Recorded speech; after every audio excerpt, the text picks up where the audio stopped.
أعوذ بالله من الشيطان الرجيم. بسم الله الرحمن الرحيم.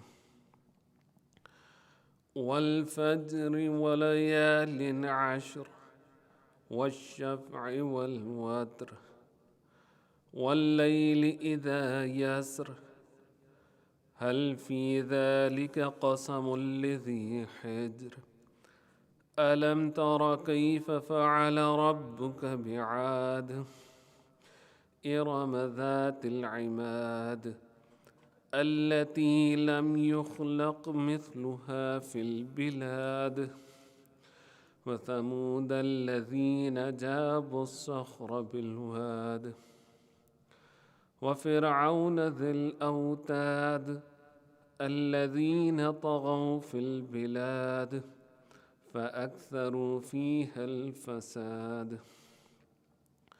فصب عليهم ربك سوط عذاب إن ربك لبالمرصاد فأما الإنسان إذا ما ابتلاه ربه فأكرمه ونعمه فيقول ربي أكرمن وأما إذا ما ابتلاه فقدر عليه رزقه فيقول ربي أهانن كلا بل لا تكرمون اليتيم ولا تحاضون على طعام المسكين وتأكلون التراث أكلا لما وتحبون المال حبا جما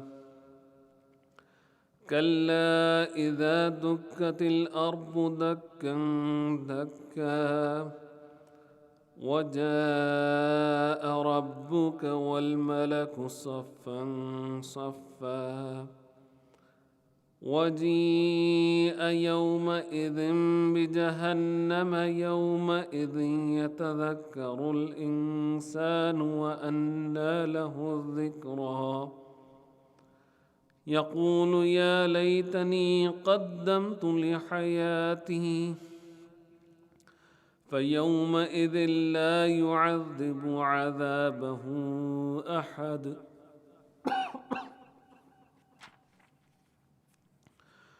ولا يوثق وثاقه أحد يا أيتها النفس المطمئنة ارجعي إلى ربك راضية مرضية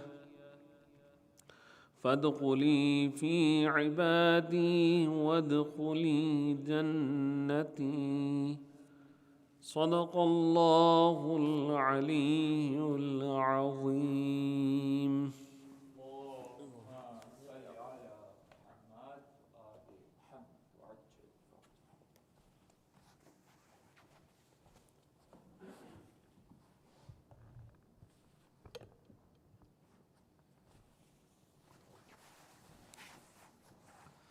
بر محمد وآل محمد صلوات.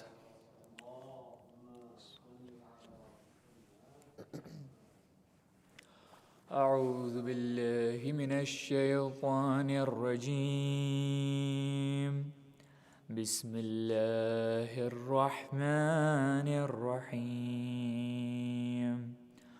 اللهم صل على محمد وآل محمد وعجل فرجهم.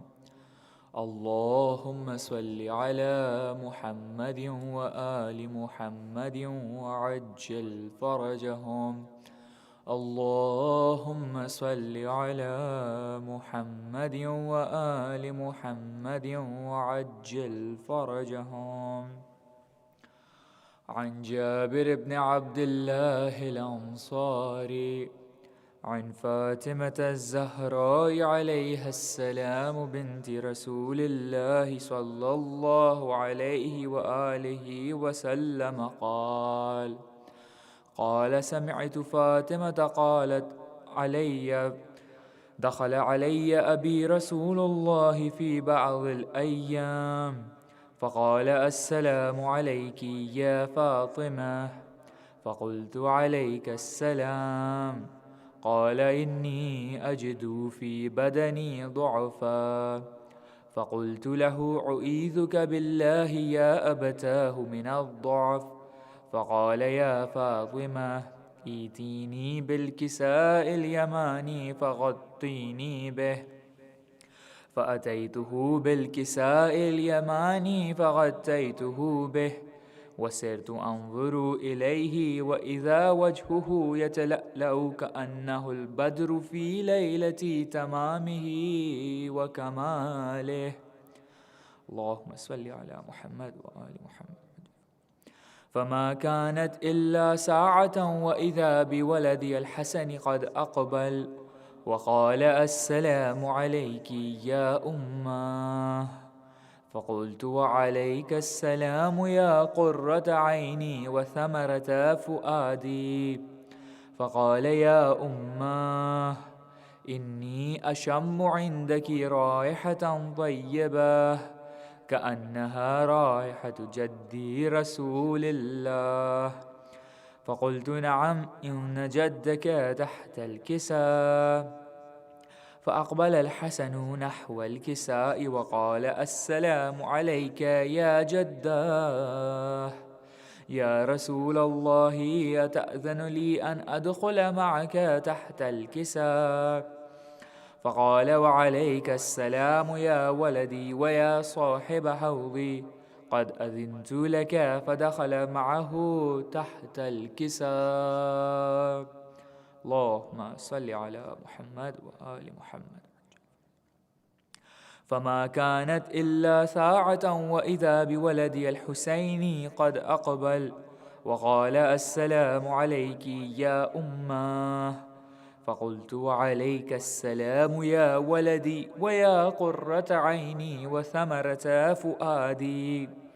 فقال لي: يا أماه، إني أشم عندك رائحة طيبة كأنها رائحة جدي رسول الله. فقلت: نعم، إن جدك وأخاك تحت الكساء. فدنا الحسين نحو الكساء وقال: السلام عليك يا جداه. السلام عليك يا من اختاره الله. أتأذن لي أن أكون معكما تحت الكساء؟ قال: وعليك السلام يا ولدي ويا شافع أمتي، قد أذنت لك. فدخل معهما تحت الكساء. اللهم صل على محمد وآل محمد. فأقبل عند ذلك أبو الحسن علي بن أبي طالب وقال: السلام عليك يا بنت رسول الله. فقلت: وعليك السلام يا أبا الحسن ويا أمير المؤمنين. فقال: يا فاطمة، إني أشم عندك رائحة طيبة كأنها رائحة أخي وابن عمي رسول الله. فقلت: نعم، ها هو مع ولديك تحت الكساء. فأقبل علي نحو الكساء وقال: السلام عليك يا رسول الله. أتأذن لي أن أكون معكم تحت الكساء؟ قال له: وعليك السلام يا أخي ويا وصيي وخليفتي وصاحب لبائي، قد أذنت لك. فدخل علي تحت الكساء. اللهم صل على محمد. ثم أتيت نحو الكساء وقلت: السلام عليك يا أبتاه. يا رسول الله، أتأذن لي أن أكون معكم تحت الكساء؟ قال: وعليك السلام يا بنتي ويا بضعتي، قد أذنت لك. فدخلت تحت الكساء. اللهم صل على محمد وآل محمد. فلما اكتملنا جميعا تحت الكساء أخذ أبي رسول الله بطرف الكساء وأومأ بيده اليمنى إلى السماء وقال: اللهم إن هؤلاء أهل بيتي وخاصتي وحامتي، لحمهم لحمي ودمهم دمي، يؤلمني ما يؤلمهم ويحزنني ما يحزنهم، أنا حرب لمن حاربهم وسلم لمن سالمهم وعدو لمن عاداهم ومحب لمن أحبهم، إنهم مني وأنا منهم. فاجعل صلواتك وبركاتك ورحمتك وغفرانك ورضوانك علي وعليهم، وأذهب عنهم الرجس وطهرهم تطهيرا. اللهم صل على محمد وآل محمد. فقال الله عز وجل: يا ملائكتي ويا سكان السماوات، إني ما خلقت سماء مبنية ولا أرضا مدحية ولا قمرا منيرا ولا شمسا مضية ولا فلكا يدور ولا بحرا يجري ولا فلكا يسري إلا في محبة هؤلاء الخمسة الذين هم تحت الكساء. فقال الأمين جبرائيل: يا ربي ومن تحت الكساء؟ فقال عز وجل: هم أهل بيت النبوة ومعدن الرسالة، هم فاطمة وأبوها وبعلها وبنوها. ما صل على. فقال جبرائيل: يا ربي أتأذن لي أن أحبط إلى الأرض لأكون معهم سادسا؟ فقال الله: نعم قد أذنت لك. فهبط الأمين جبرائيل وقال: السلام عليك يا رسول الله. العلي الأعلى يقرئك السلام ويخصك بالتهية والإكرام ويقول لك: وعزتي وجلالي إني ما خلقت سماء مبنية ولا أرضا مدحية ولا قمرا منيرا ولا شمسا مضية ولا فلكا يدور ولا بحرا يجري ولا فلكا يسري إلا لأجلكم ومحبتكم، وقد أذن لي أن أدخل معكم، فهل تأذن لي يا رسول الله؟ فقال رسول الله: وعليك السلام يا أمين وحي الله، إنه نعم قد أذنت لك. فدخل جبرائيل معنا تحت الكساء فقال لأبي: إن الله قد أوحى إليكم يقول: إنما يريد الله ليذهب عنكم الرجس أهل البيت ويطهركم تطهيرا. اللهم صل على محمد وآل محمد. فقال علي لأبي: يا رسول الله أخبرني ما لجلوسنا هذا تحت الكساء من الفضل عند الله. فقال النبي: والذي بعثني بالحق نبيا واصطفاني بالرسالة نجيا، ما ذكر خبرنا هذا في محفل من محافل أهل الأرض وفيه جمع من شيعتنا ومحبينا إلا ونزلت عليهم الرحمة وحفت بهم الملائكة واستغفرت لهم إلى أن يتفرقوا. فقال علي: إذن والله فزنا وفاز شيعتنا ورب الكعبة. فقال النبي ثانيا: يا علي والذي بعثني بالحق نبيا واصطفاني بالرسالة نجيا، ما ذكر خبرنا هذا في محفل من محافل أهل الأرض، وفيه جمع من شيعتنا ومحبينا، وفيهم محموم إلا وفرج الله حما، ولا مغموم إلا وكشف الله غمه، ولا طالب حاجة إلا وقضى الله حاجته. فقال علي: إذا والله فزنا وسعدنا، وكذلك شيعتنا فازوا وسعدوا في الدنيا والآخرة ورب الكعبة.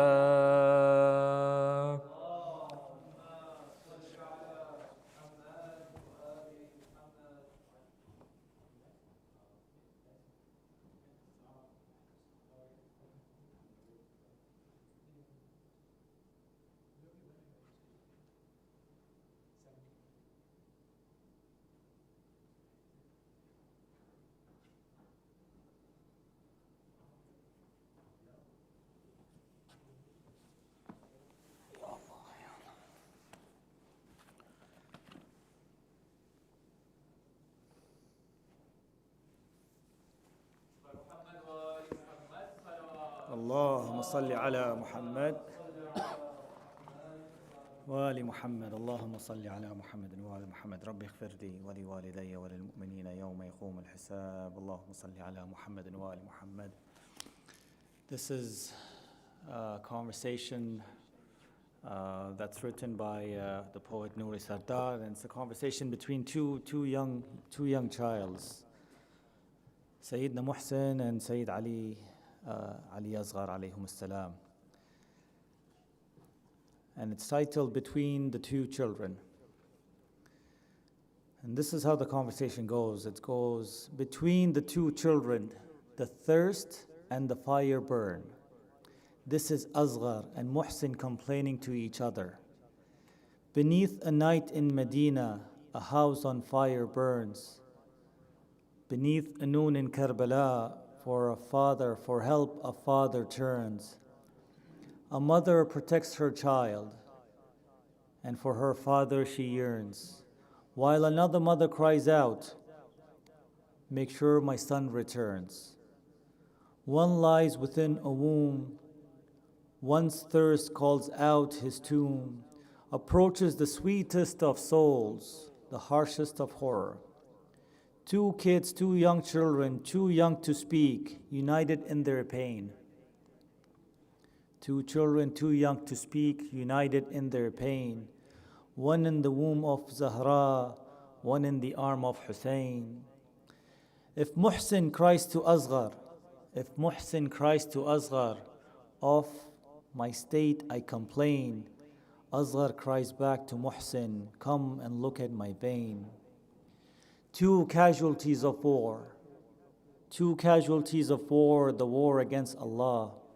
Too young, too innocent to experience slaughter. Ya Asghar, O Asghar, I had suffered before I had been born. Ya Asghar, I had suffered before I had been born. Before I had seen my mother, from Zahra I was torn. To burn the house of my mother an oppressor had sworn. He pushes the door against her chest, and murdered a newborn. I felt a vicious blow, my tears with her blood flow, a child and mother torn before she was a mother. Asghar with his tears replies, Ya Allah, Asghar with his tears replies, brother, I was thirsty. My father took me in his arms towards the enemy. All I had wanted was water. I felt something hit me. Till a child soaked with blood my father would carry. My blood flowed from within, crying, what was my sin? I sipped from an arrow All I wanted was a sip of water. Ya Asghar, in my eyes torture, the torture of Zahra. I tell you, were they no nails, they'd be no Karbala. Between the door and the wall, they crushed Muhammad's own daughter. And I watched Muhammad's flower, in fire she'd wither. This rose, a hand crushes, her house becomes ashes. I watched the patience of my mother burn from fire.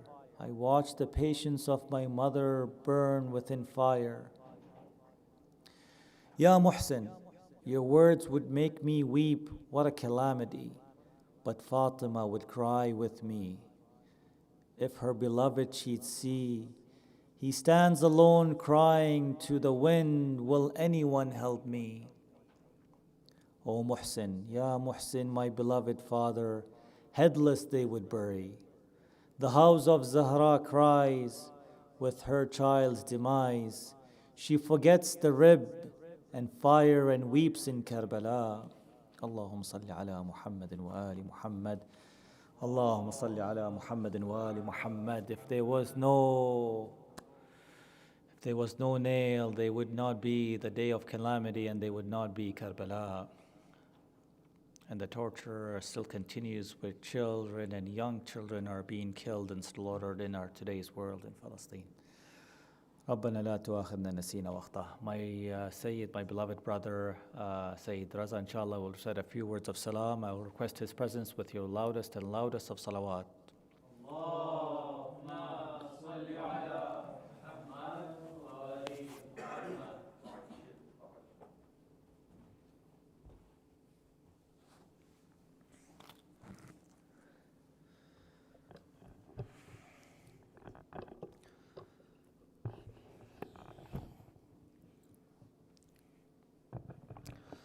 برائے خوشنودی امام زمانہ بلندتر صلوات.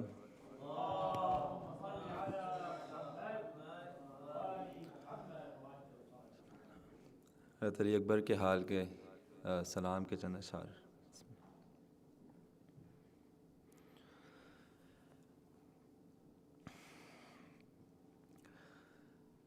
مڑ مڑ کے مجھے دیکھتے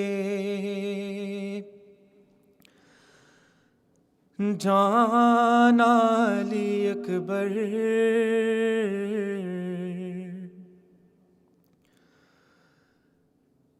مڑ مڑ کے مجھے دیکھتے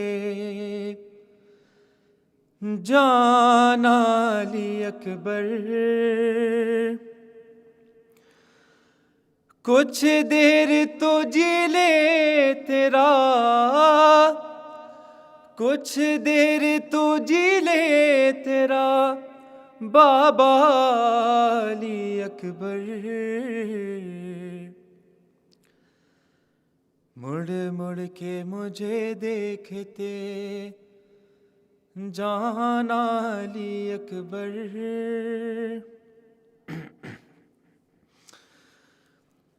تم زی سے گرو گے تو بدل جائے گی دنیا،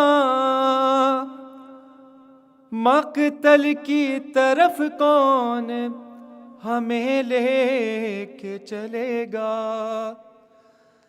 قاتل تو بتائیں گے نا رستہ علی اکبر، مڑ مڑ کے مجھے دیکھتے جان علی اکبر، بیمار مدینہ کی خبر آتی ہی ہوگی، تم ساتھ لیے جاتے ہو بینائی بھی میری، میں کیسے پڑھوں گا خط صغرا علی اکبر، مڑ مڑ کے مجھے دیکھتے جان علی اکبر، ہو جائے گا مشکل میرا آنا میرے بیٹا، مقتل میں کہیں دور نہ جانا میرے بیٹا، اب مجھ سے چلا بھی نہیں جاتا علی اکبر، اور احساس تڑپنے کا ہمارے تجھے ہوتا، میری طرح تو اپنا جگر تھام کے روتا، تیرا بھی جو ہوتا کوئی بیٹا علی اکبر، مڑ مڑ کے مجھے دیکھتے جانا علی اکبر، اور نانا میرے پوچھے جو کہاں دیر لگائی، کہہ دینا اجازت بڑی مشکل سے ہے پائی، لگ جاؤں گلے آ کے دوبارہ علی اکبر، مڑ مڑ کے مجھے دیکھتے جانا علی اکبر، نانا گئے جب آئی تھی اماں پہ ضعیفی، تم جاتے ہو حالت ہے عجب بنت علی کی، زینب ہوئی جاتی ہے ضعیفہ علی اکبر، مڑ مڑ کے مجھے دیکھتے جانا علی اکبر،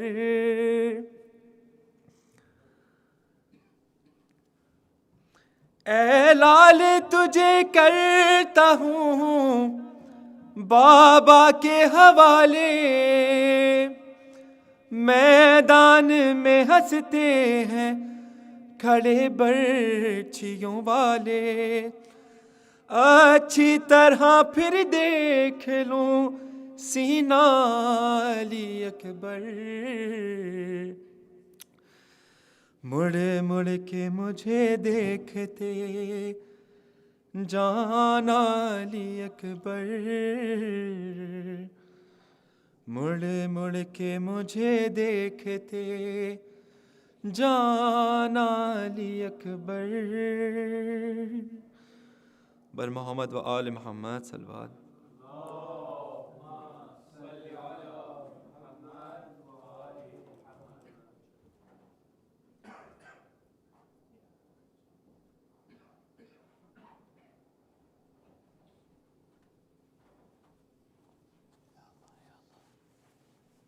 اللهم صل على محمد وآل محمد.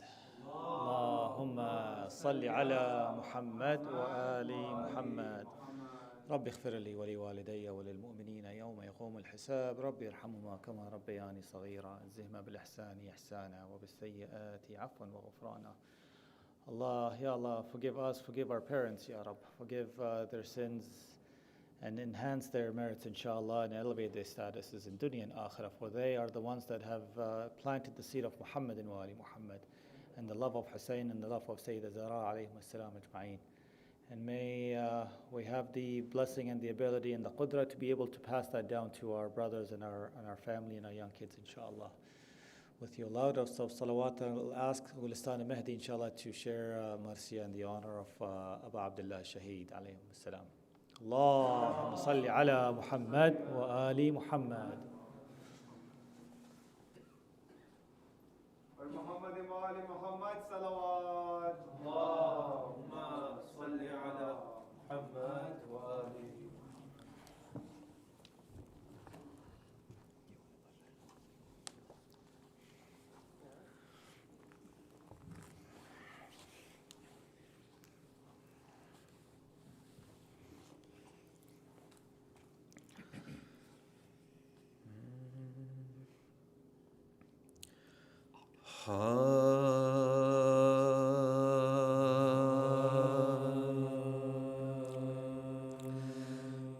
جب نادا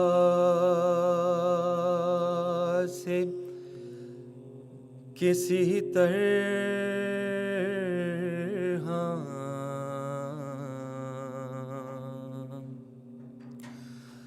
صفائی ٹھہری،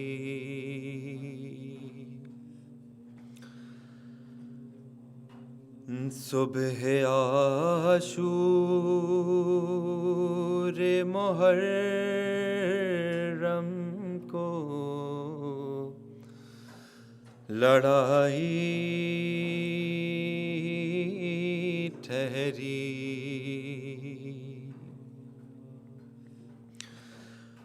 پوچھا زینب نے کہ کیا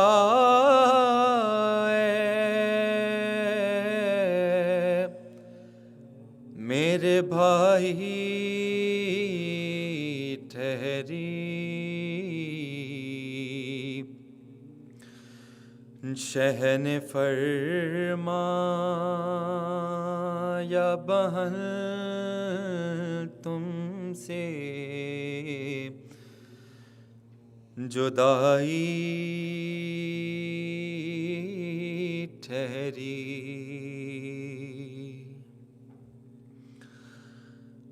آج پیاروں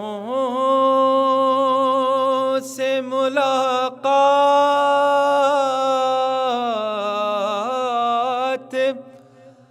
غنیمت جانو، اے بہن آج کی یہ رات غنیمت جانو، جب نادا فاتحہ۔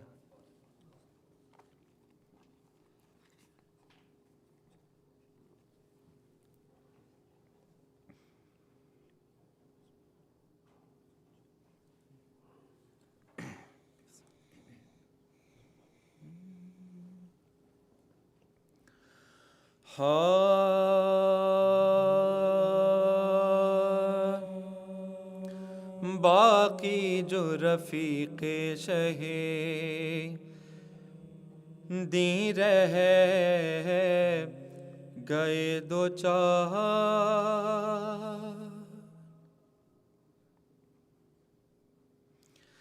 باقی جو رفیق شہ دیں رہ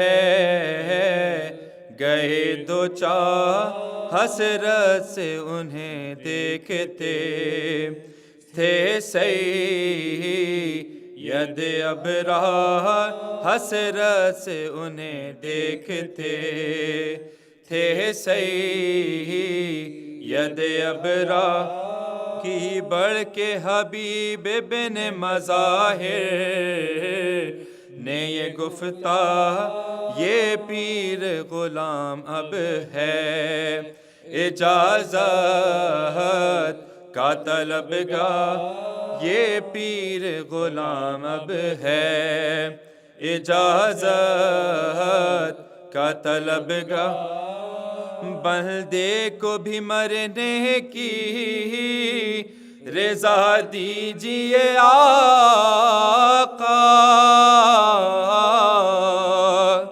فردوس کے راستے پہ لگا دیجیے آقا، شبیر نے سینے سے لگایا کئی باری، رخصت جو کیا آنکھوں سے آنسو ہوئے جاری، گھبرا کے در خیمہ سے زینب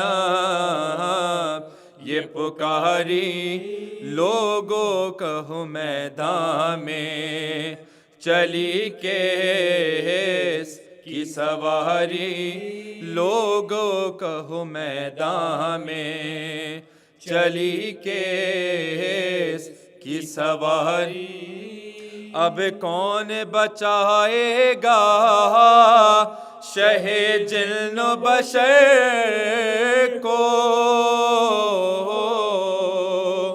سب چھوڑے چلے جاتے ہیں زہرا کے پسر کو یہ سنتے ہی کوہرام ہوا اہل حرم میں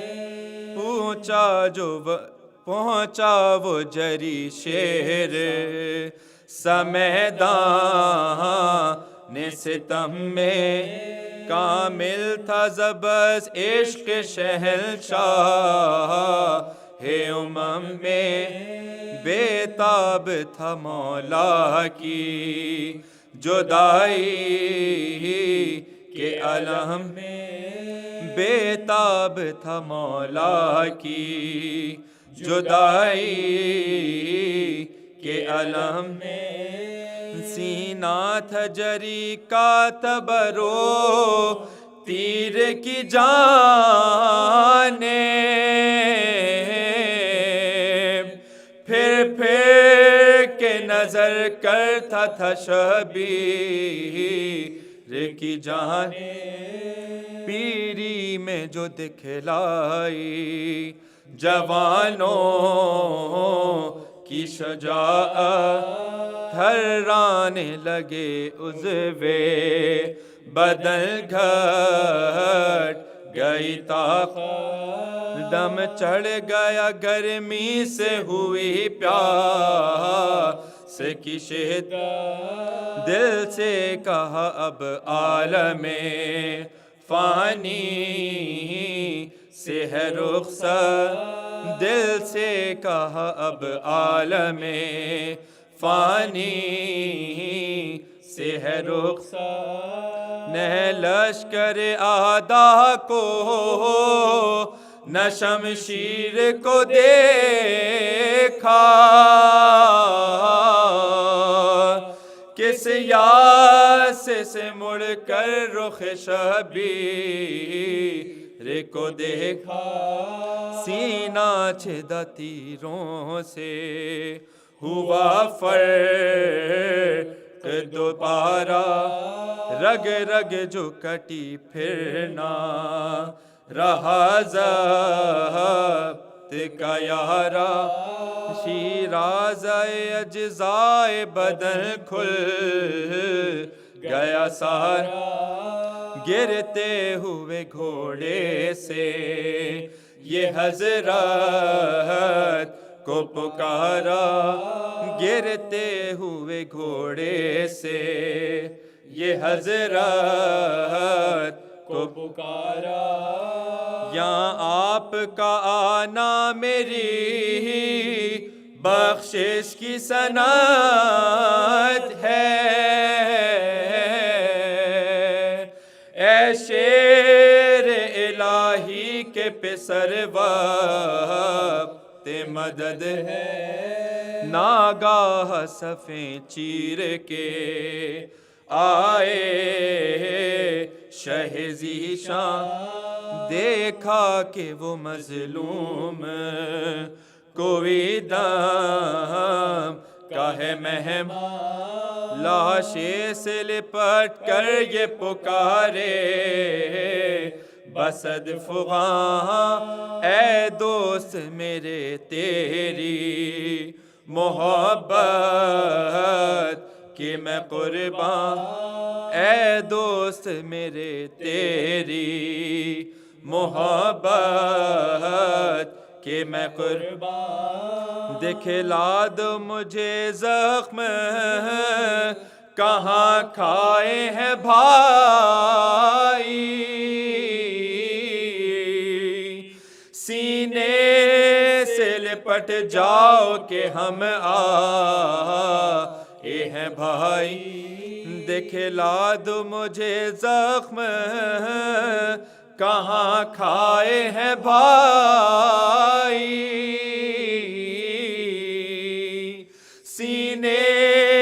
से लिपट जाओ कि हम आए हैं भाई, बाकी जो रफीके शहे दी रह गए दो चार। बर मोहम्मद व आल मोहम्मद सल्लल्लाहु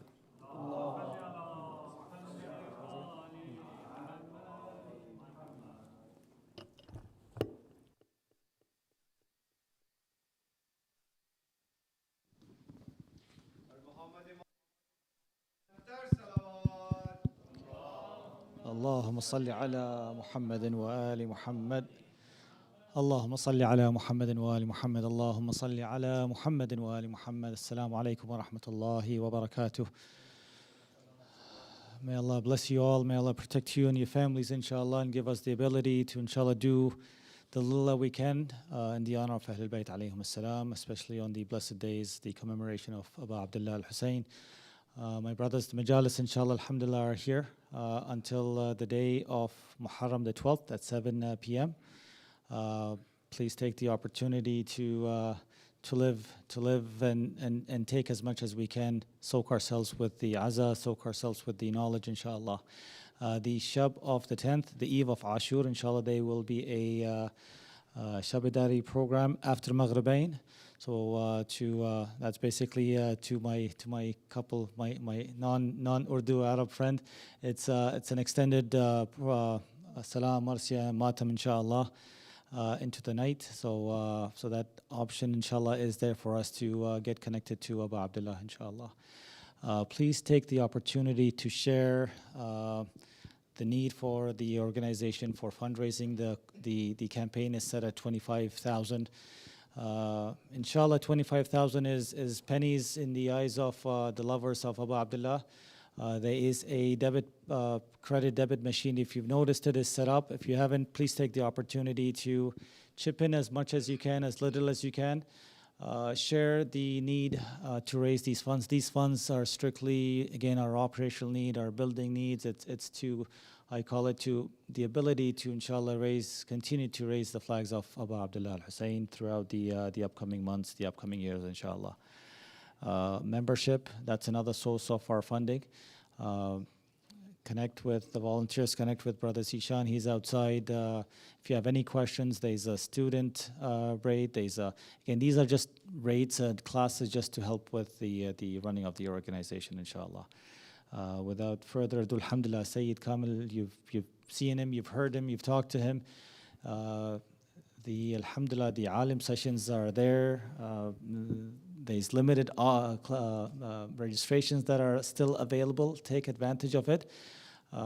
Yes, we learn a lot, but when you have a direct connection with him, and again, these private meetings are outside of Majlis hours. They're before. So just in case you wanted to, you were curious, they're at 5 p.m. on again daily. Sayyid has a wealth of knowledge. Again, one of the things that he is currently working on his master's in counseling and psychology. So there's a little bit of, alhamdulillah, secular education and a depth of Islamic seminary education. Surah Al-Fatiha for your and our marhumin. With your loud, preceded with your loud salawat ala Muhammadin wa ali Muhammad. بسم الله الرحمن الرحيم الحمد لله رب العالمين الرحمن الرحيم مالك يوم الدين إياك نعبد وإياك نستعين اهدنا الصراط المستقيم صراط الذين أنعمت عليهم غير المغضوب عليهم ولا الضالين. If you can take a few steps closer to the member, I know, alhamdulillah, jazakumullah, I see a lot of big group already up here. Folks in the middle, just take a few steps, inshallah. It's counted, inshallah, towards the thawab of you attending the majlis. Sayyid Kamil Kazmi with your loudest salawat. Allahumma salli ala Muhammad wa ali Muhammad.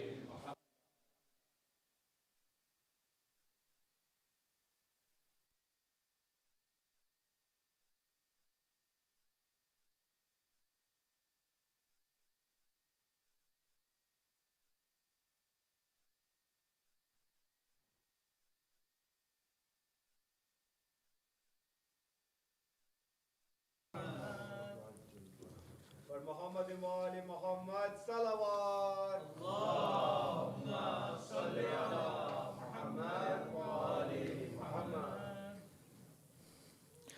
أعوذ بالله من الشيطان الرجيم بسم الله الرحمن الرحيم الحمد لله رب العالمين والصلاة والسلام على سيدنا ونبينا وحبيب قلوبنا وطبيب نفوسنا أبي القاسم المصطفى محمد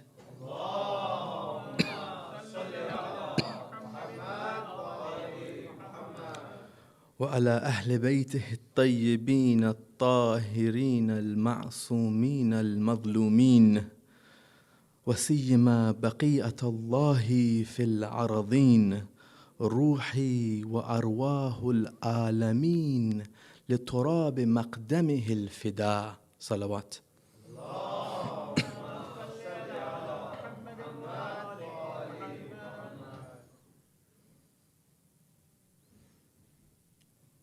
Before I start, there's just one comment I'd like to make. Every here and then I get introduced onto the member and they talk about the masters of counseling psychology. By Allah, there is no knowledge except with the Ahlul Bayt.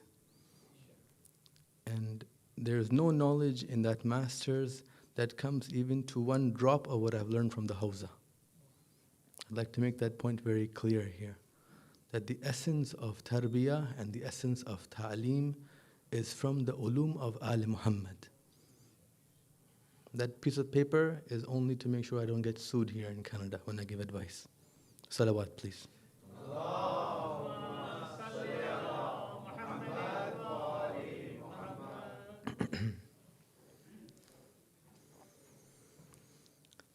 So we talked about Muharram being a month of change. Muharram being a month similar to Ramadan, where we're supposed to develop ourselves. We're supposed to work on ourselves. We're supposed to reach the caravan of Aba Abdullah himself. One of the etiquettes of this month is to ensure that we talk to Aba Abdullah about our hardships. It should not be that we consider Aba Abdullah less than our best friend. See, sometimes when we get stuck in a very difficult situation, we call up our best friend and we share our difficulty with them. And sometimes our best friend isn't strong enough to help us, but simply sharing that with them lightens our load. Aba Abdullah is much stronger than any friend in this world. Don't treat him as less than your best friend. Indeed, in this month we are practicing to communicate with him at all times, especially in our difficulties. One of the etiquettes of this month is to instill this relationship with Aba Abdullah. Do not forget him when we're stuck. We've talked about so far meanings that we associate with appearances. In particular, the meaning of power, qudra, that we associate with appearances. We talked about the people around Hazrat Muslim. And we said these were individuals who associated qudra with Hazrat Muslim in the beginning. And then as soon as Ibn Ziyad came in, they saw the gold coin and they saw the sword, all of a sudden they flipped. They started associating qudra with Ibn Ziyad. They didn't understand qudra. For qudra is always with haqq. Actual power is always with haqq, never with batil. Batil in all its appearances is always weakness itself. See, I say weakness itself, not weak. Why? When somebody is weak, they have something called existence, and then you attribute to them an attribute called weakness. No, batil doesn't have an existence even. It's weakness itself. It's the lack of haqq. It's the separation from haqq. That's what batil is.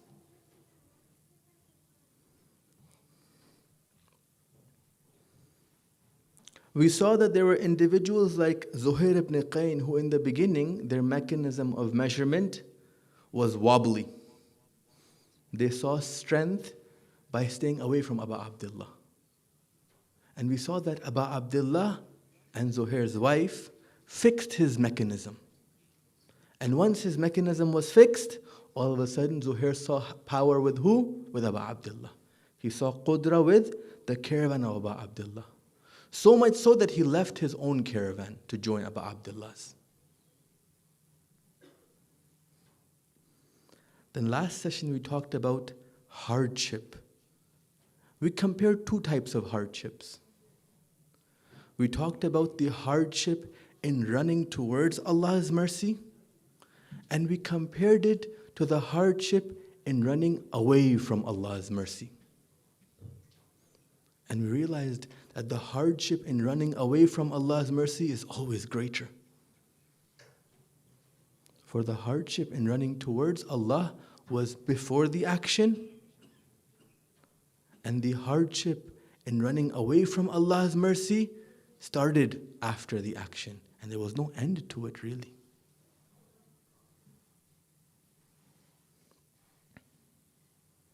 Salawat, please.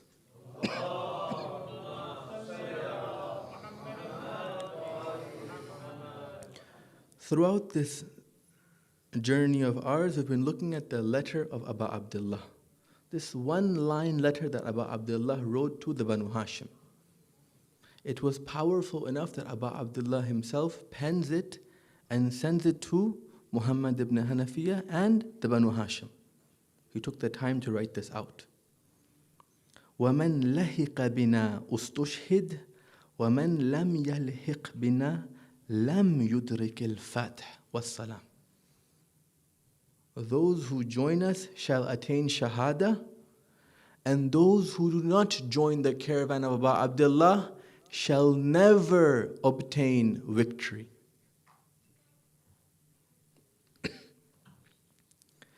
Today we're going to continue talking about misconceptions which prevent us from joining the caravan of Abu Abdullah.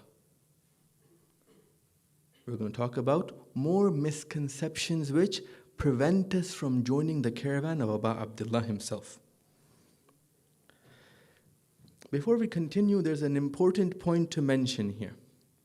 We gather here every year for 10 nights, and different scholars come and share the knowledge of the Ahlul Bayt with us from this minbar. It's upon us to ensure that we secure and safeguard that knowledge.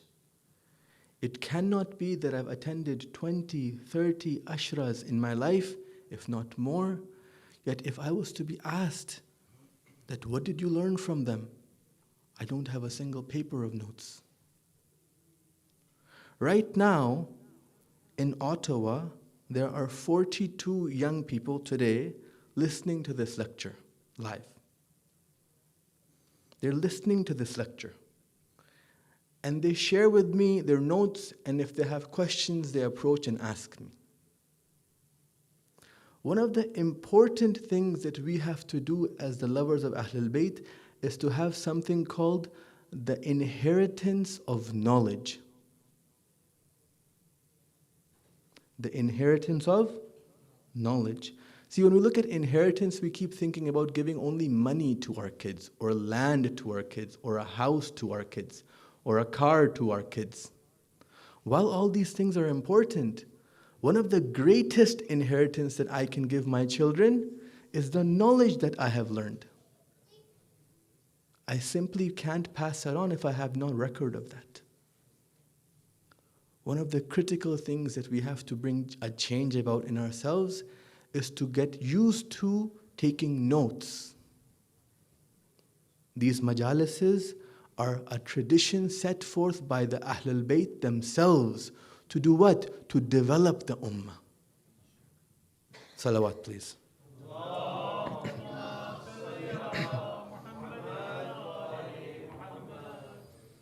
So especially those who are in their beginning phase of developing their next 30 to 50 years, buckle up and pay close attention to the points mentioned today, inshallah. Salawat again, please.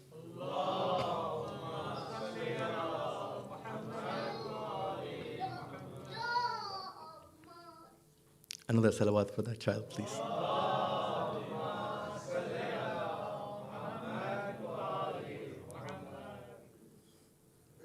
absolutely love little children, alhamdulillah.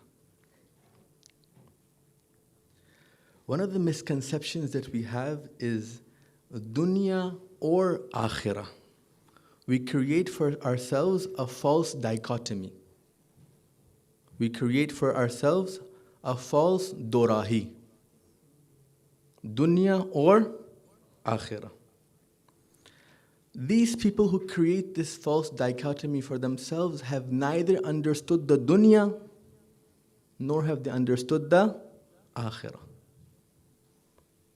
Let me give you an analogy to explain. It's like a farmer coming to you and saying, I either want soil or fruit tree.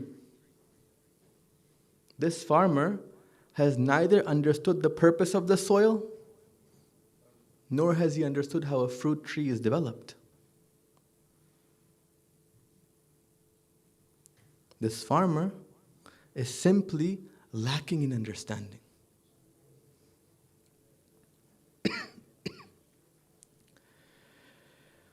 We have verses from Surah Shura, verse number 19 and 20. أعوذ بالله من الشيطان الرجيم بسم الله الرحمن الرحيم الله لطيف بالعباد يرزق من يشاء وهو القوي العزيز. Verse number 19.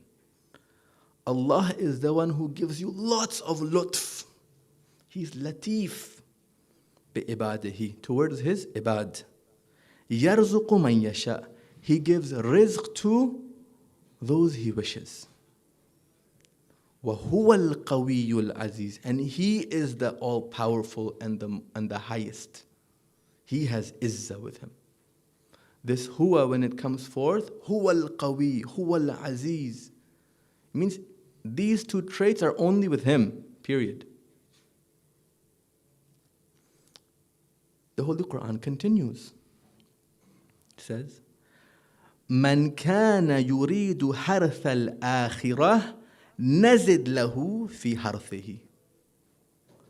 Those individuals who want the harvest of the hereafter, نَزِدْ لَهُ فِي حَرْثِهِ. We add for them in their harvest.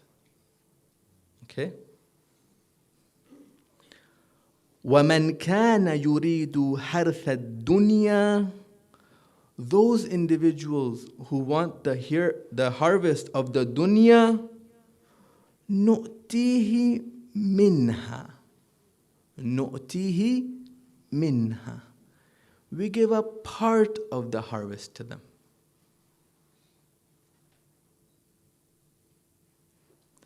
وَمَا لَهُ فِي الْآخِرَةِ مِن نَصِيبٍ.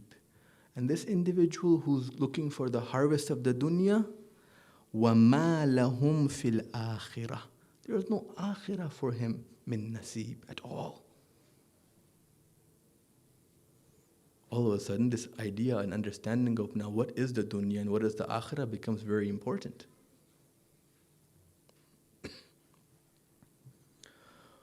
For those people who are still alive and kicking, there is no option of going to the akhirah without going through the dunya.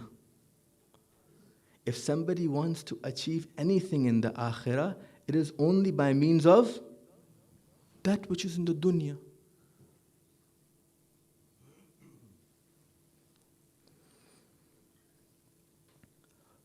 One angle to explain the relationship between the dunya and the akhirah and the right association of qudra is helping individuals understand how the dunya plays a strong role when they're making the most important decision of their life. What's the most important decision of your life? For after that, either you're making your life good or you're done. Spouse selection. So for parents looking to assist their kids with selecting a spouse, or for those youth who are looking to find for themselves a spouse, listen closely. Sometimes we hear, all I care for is piety. I don't want care for money or anything else. This individual, this tells me that this person has not understood what piety is. Sometimes we hear, we want someone who has both deen and dunya.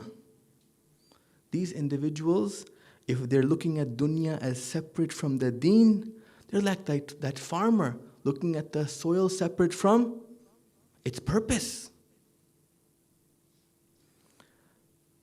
Because that soil separate from its purpose is just dirt. And who wants to collect dirt? Salawat, please.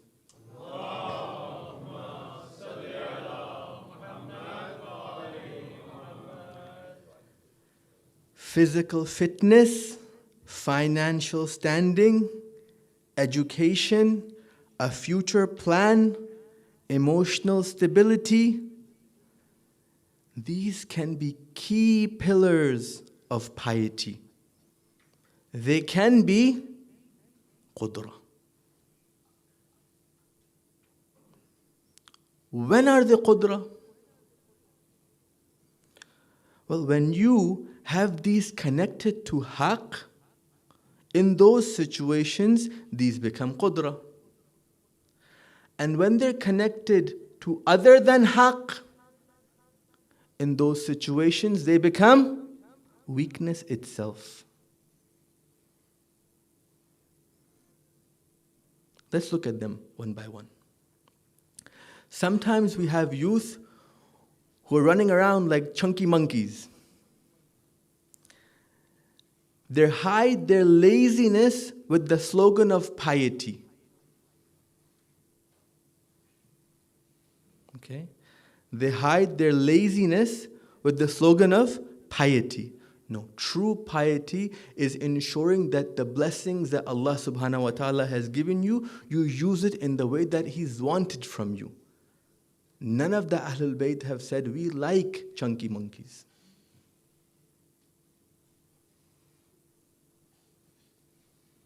You will not find a single hadith where it says, ahsant to the chunky monkeys.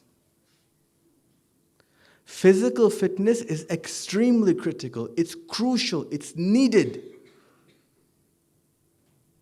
But the pious who connected to the caravan of Abu Abdullah, how do they do that?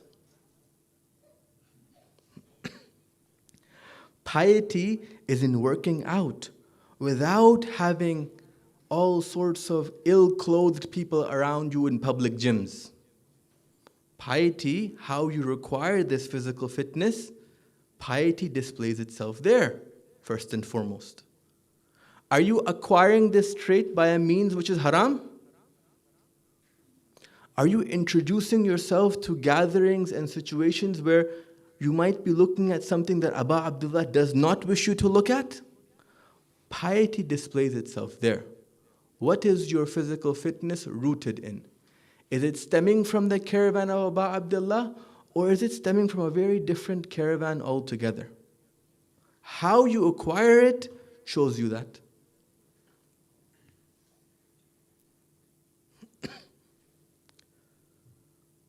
Piety is not to go to swimming pools which are public. It's not to ignore your other responsibilities while clinging and going to the gym only. Piety, where you receive this physical fitness, piety is found there. If you're receiving and gaining this physical fitness from a means which is close to Abu Abdullah, which he is happy with, then that physical fitness is sourced correctly. If in the gaining of this physical fitness, you don't care, you're in trouble.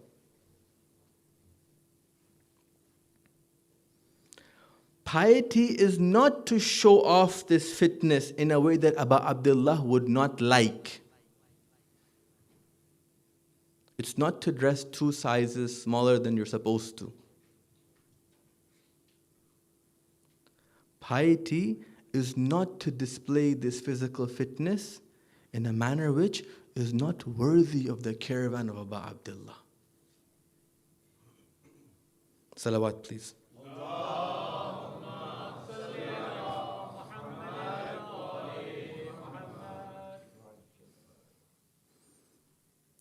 if you're looking for a spouse, physical fitness is important. Does this person take care of the blessing of his body or not? By the definition I've provided, how they reach that particular fitness and where they spend it. Are both of them in line with the caravan of Abdullah or are they not? Second issue. Some financially incapable young men hide their weakness behind the slogan of piety. Some financially incapable young men hide their weakness behind the slogan of piety. We have taqwa. Allah hai. Allah raziq hai. Of course, Allah is the raziq. But you won't find a single riwayat that said, say that, take a tasbih, say ar-razaq, ar-razaq, ar-razaq, and inshallah you should be set. This is not the way of the caravan of Abu Abdullah at all.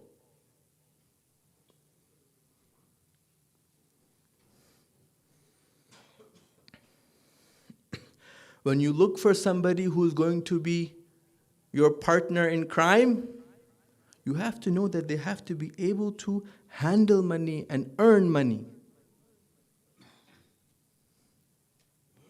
But just like physical fitness, you have to ensure that as well as the source of the money that they're earning, they also realize that how they spend money has to be along the lines of what Abu Abdullah wants from them. So not only are you now looking for a spouse who is able to earn money, proficient in managing their finances, but you're also ensuring that has he received that particular apparent power from the right source? Is this actual power? Or no, is it weakness? No matter how much his bank account has. This is a critical point to understand. Islam is not against earning millions. It's not.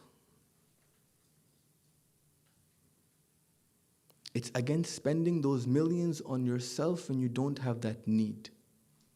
Earn as much as you like. The earth of Allah subhanahu wa ta'ala is very wasi. But spend only the amount you need. See, one of the secrets is Allah subhanahu wa ta'ala has placed the rizq of some individuals in the pockets of others. This is one of the secrets of Allah subhanahu wa ta'ala. He has placed the rizq of some people of His in the pockets of others. Let me quote a hadith to you, inshallah. Salawat, please.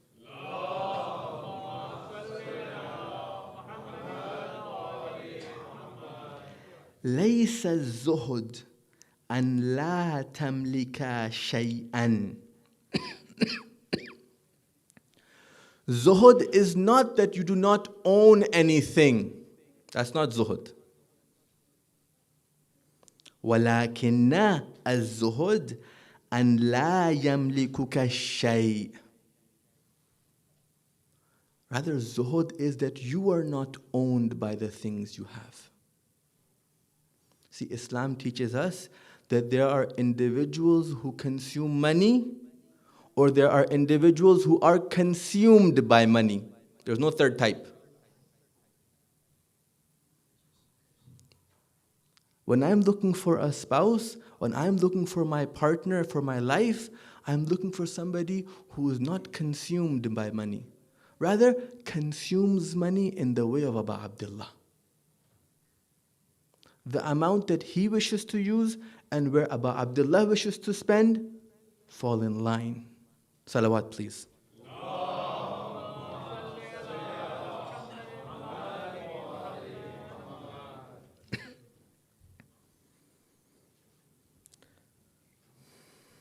Sometimes we have youth who try to hide their incapability in education, their illiteracy, if you will, by the slogan of piety.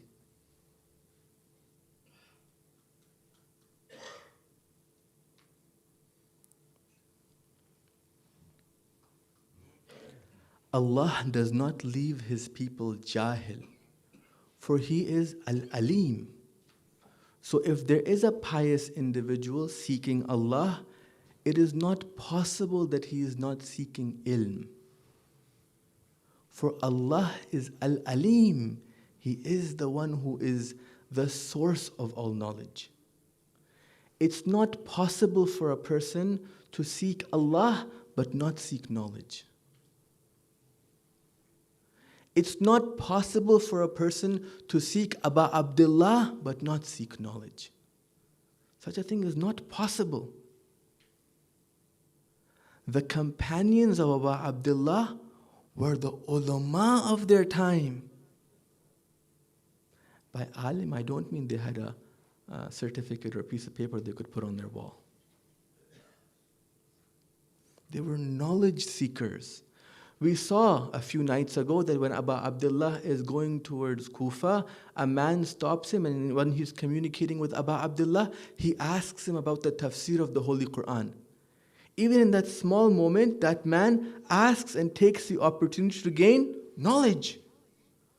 Those who are with the caravan of Aba Abdullah are knowledge seekers. They don't run from that. Ilm is not found in the memorizations of books. Although reading books and going through the academic journey is a must and a need to attain ilm. But simply recording those books and recording those lectures doesn't make you an alim. Otherwise, those tape recorders or whatever you record your lectures with would be the greatest student in the classroom, because it records every wow the teacher says. Wow is in the Arabic letter.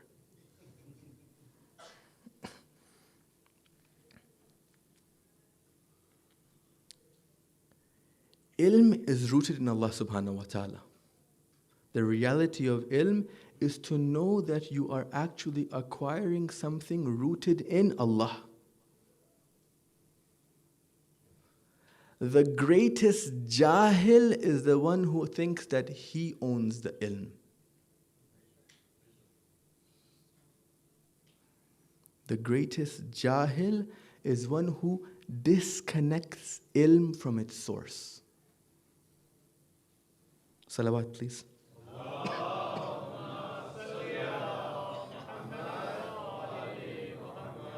Another salawat, please.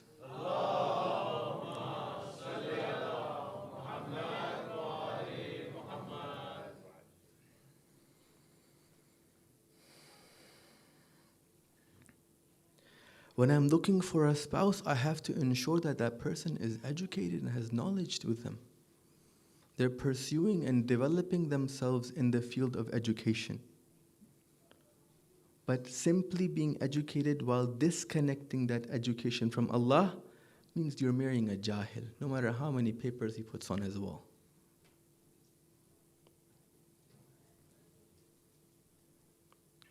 So you're pushed to, if you want to go towards the caravan of Abdullah, you want to marry an alim. You want to marry somebody who has ilm. You want to marry somebody who's progressing in universities and trying to get more good marks and doing their assignments and are responsible with their academic growth. But you want to make sure that they have not disconnected that from the source. God forbid they consider themselves to be the owners.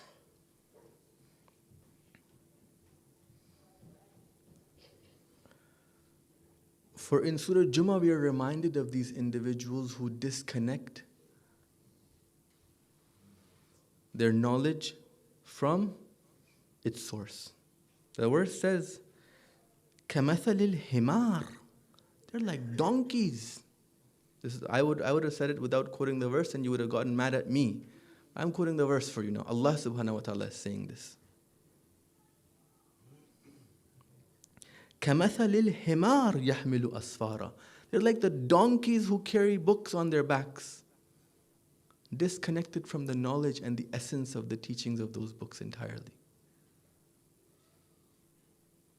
So when you're looking to marry, don't marry a donkey, please. Salawat.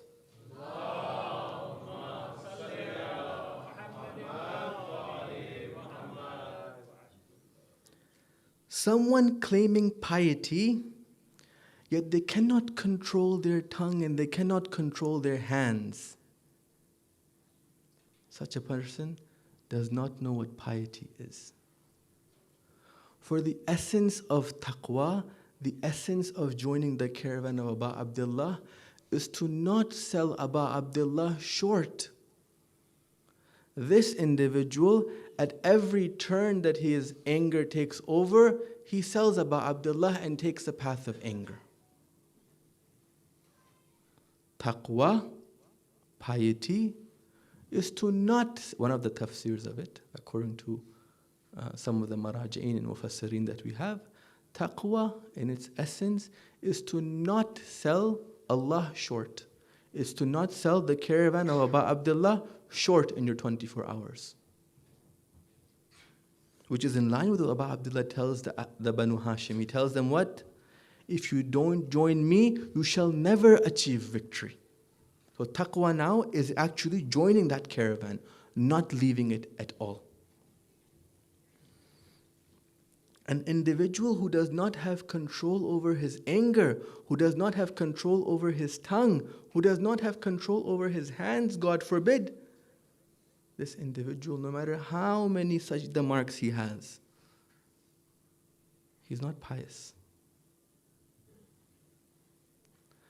And on the other hand, if you have an individual who has a very strong control over his tongue, and very strong control over his anger, and very strong control over how he behaves in front of other people, but it's not connected to Allah subhanahu wa ta'ala,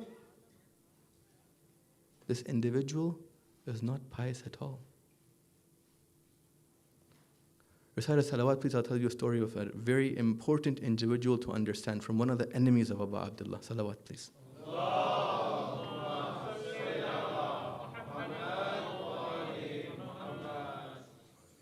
Shabath. This guy was a unique character. I don't think I've ever read anybody in history who was as unique in cunningness as him. In the time of Amir al-Mu'mineen, he was with Amir al-Mu'mineen. Okay? Then he goes on the side of Usman. Then when Usman dies, he goes again on the side of Muawiyah to go against Amir al-Mu'mineen. Then afterwards, he goes on the side of Imam Hassan. Then when Imam Hassan does the peace treaty with Muawiyah, he again revolts against Imam Hassan. He is there on the side of haqq and on the side of batil so often that sometimes when you're reading the pages of history, you get lost. How was he able to do that? One of the scholars recently, he said if he was, like, Allah did not allow him long enough life, but if he was alive, he would be one of the governors in the Shah's dynasty and also be serving in the Islamic Republic as well. This was Shabath. Somebody who had a lot of control over his tongue, a lot of control over his actions, but disconnected from who? From the source. So simply being able to control sometimes your being is not enough. Control for the sake of Imam Hussein is what's required, not simply control. Remember, qudra is when you're connected to haqq, when you're attentive of it. And in the disconnect from haqq, you're nothing but weakness, no matter what appearances you may have. Salawat, please.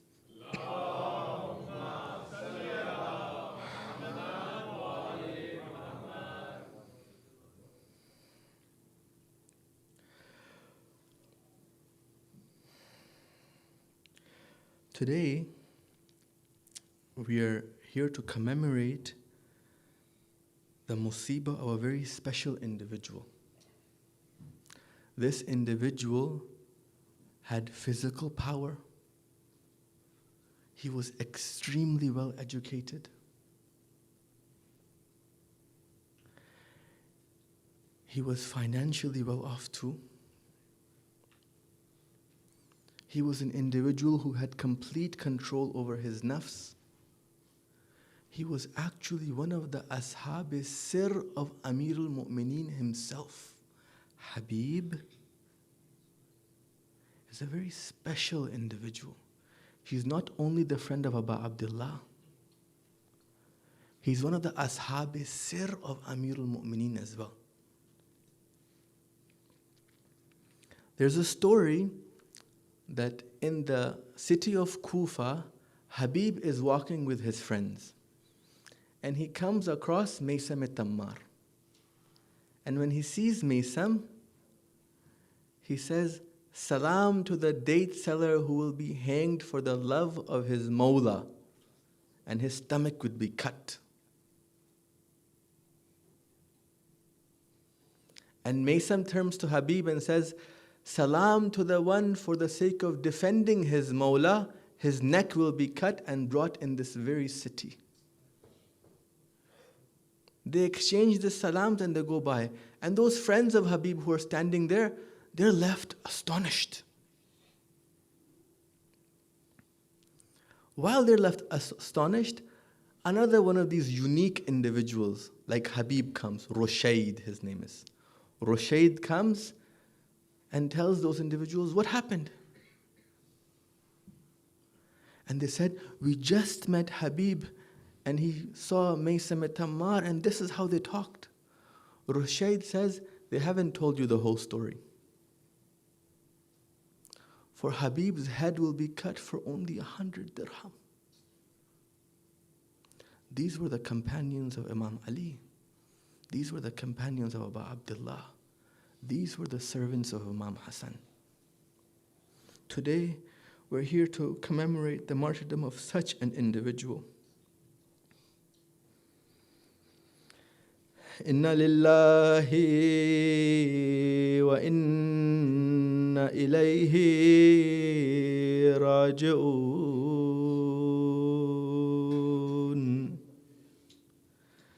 Inna lillahi wa inna ilayhi raji'un. There comes a time when the enemies in Karbala are gathering and their army keeps getting more and people keep joining the Lashkar of Yazid. Sayyidah Zainab approaches her brother and says, "Oh brother, these individuals, they keep gathering and your children keep getting scared." She says, "My heart is filled with worry, oh dear brother Hussein. The wolf pack keeps on growing, dear Hussein. They seem hungry for your blood, my dear Hussein. Sharpening their claws and teeth, the kids are full of pain. Is there no one to help to defend us, O Hussein? Is there no one to stand and protect us, O Hussein?" Imam Hussein tells her, "My beloved sister, my army is coming." Abu Abdullah sees Habib as his army. Such was Habib. And in the distance, these individuals start approaching Abu Abdullah. Habib and Muslim ibn Awsaja are approaching the caravan of Abu Abdullah. Now, when you look at history, you realize how important Habib is. On the day of Ashura, when Abu Abdullah is given a letter by one of the enemies, Abu Abdullah, before responding, calls Habib and consults with him. This is how important Habib is. He has purified himself his whole life for his Mawla. When the battle of Karbala is about to start, Abul Fazl Abbas sends Habib to go talk to the army of Ibn Ziyad. This is how strong and how powerful Habib is. Abu Abdullah makes Habib the captain of his left flank. This is how strong and powerful and pure Habib is. On the 9th of Muharram, Habib goes towards his tribe, the Bani Asad, who live near Karbala. And he goes to them and he convinces them to come join the caravan of Abu Abdullah. He's able to start convince about 90 men. But unfortunately, in that gathering, there's a spy. And Ibn Ziyad sends over 400 horsemen to stop those from joining the caravan of Abu Abdullah. And Habib is left to come to the caravan all by himself, running and scared for his Mawla. He comes to Abu Abdullah and he says, Ya Abu Abdullah, I tried to bring men to help you, but by Allah, the enemy stopped them from approaching. Habib is feeling shy in front of his Mawla. Now Abu Abdullah is completely drowned in Tawheed. He says, La hawla wa la quwwata illa billah. Habib, there is no power except with Allah.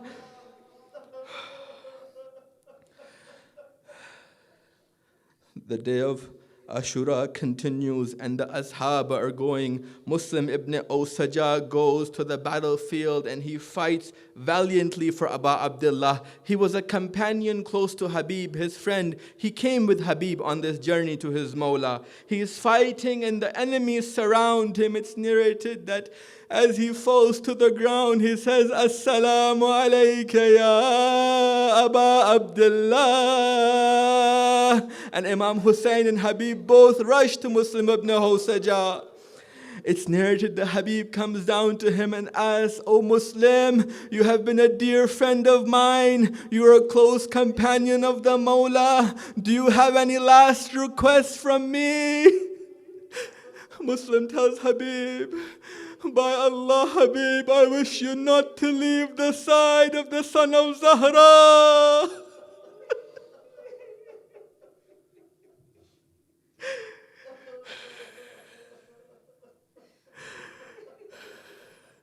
Ya Hussein, Muslim. Habib, when he sees his friend Muslim on the ground of Karbala, جب وہ دیکھتے ہیں اپنے دوست کو اور ان کی وصیت کو, وہ کہتے ہیں میں اس کی اطاعت کروں گا, اس وصیت کو میں پوری طریقے سے نبھاؤں گا. ظہر کے قریب عاشور کے دن حبیب مقتل کی طرف روانہ ہوتے ہیں. ابا عبداللہ جب نماز پڑھنے کے لیے کھڑے ہوتے ہیں تو ابن نمیر لعنت اللہ علیہ کہتا ہے کہ آپ کی نماز قبول نہیں ہوگی. حبیب بڑھتے ہیں, کہتے ہیں اے شقی, اے لعین, اے وہ جو اس دنیا میں مست ہے, کیا ممکن ہے کہ حسین ابن علی کی نماز قبول نہ ہو؟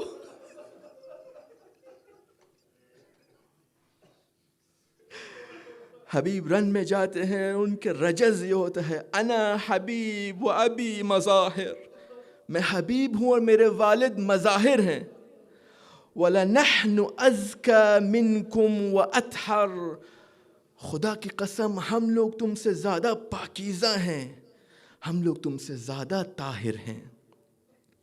حبیب جنگ کرتے ہیں. روایت میں لکھا ہے 50 سے زیادہ افراد کو حبیب اپنے ہاتھ سے جہنم میں, درک میں واصل کرتے ہیں. لیکن ایک زمانہ آتا ہے کہ حبیب کو دشمن گھیر لیتے ہیں, سامنے سے حملہ ہوتا ہے اور پیچھے سے حملہ ہوتا ہے. حبیب لڑکھڑا کے گر جاتے ہیں اور جب اٹھنے لگتے ہیں تو ایک شقی ان کی گردن پہ وار کرتا ہے. السلام علیک یا ابا عبداللہ.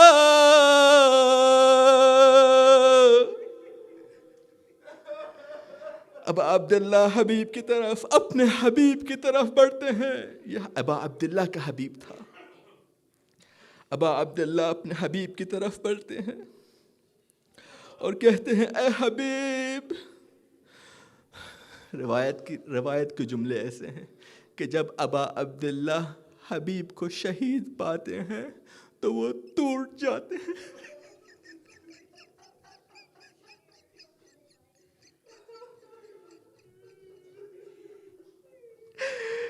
جب وہ حبیب کو شہید پاتے ہیں تو وہ ٹوٹ جاتے ہیں.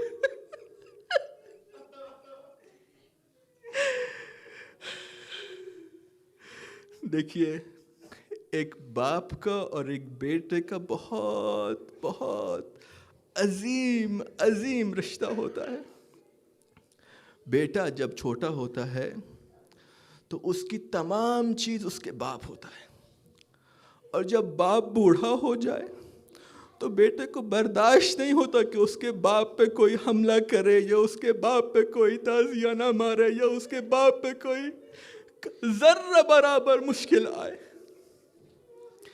جب کوفے کی گلیوں کے اندر حبیب کا سر لے کے آیا جا رہا تھا، حبیب کا بیٹا قاسم وہاں موجود تھا.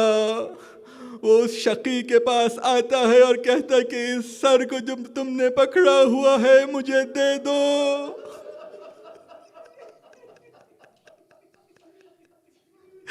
ولائی کہتا ہے کہ میں اس سر کو کیوں دوں، مجھے اس کے پیسے ملنے والے ہیں ابن زیاد سے. قاسم کہتا ہے میں قاسم ابن حبیب ابن مظاہر ہوں، مجھے میرے باپ کے سر دے دو تاکہ میں اسے دفن کر سکوں.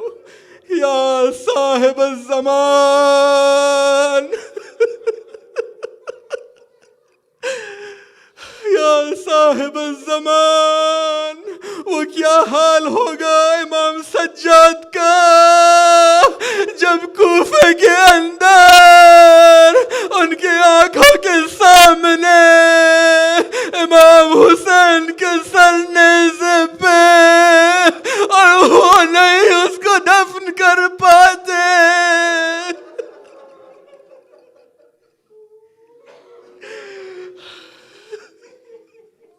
May Allah curse the enemies of Abu Abdullah. May Allah allow for us to commemorate the Majalis of Abu Abdullah. May He allow for these tears and these gatherings to get us close to His caravan. May He allow us to make choices which don't separate us from Him. One of the most important choices a person can make is selecting their companion. O Allah, for the sake of Abu Abdullah and his right over our necks, allow us to choose a companion who will take us to our Mawla. Matam Hussein. Ya Hussein. Ya Hussein. Ya Hussein.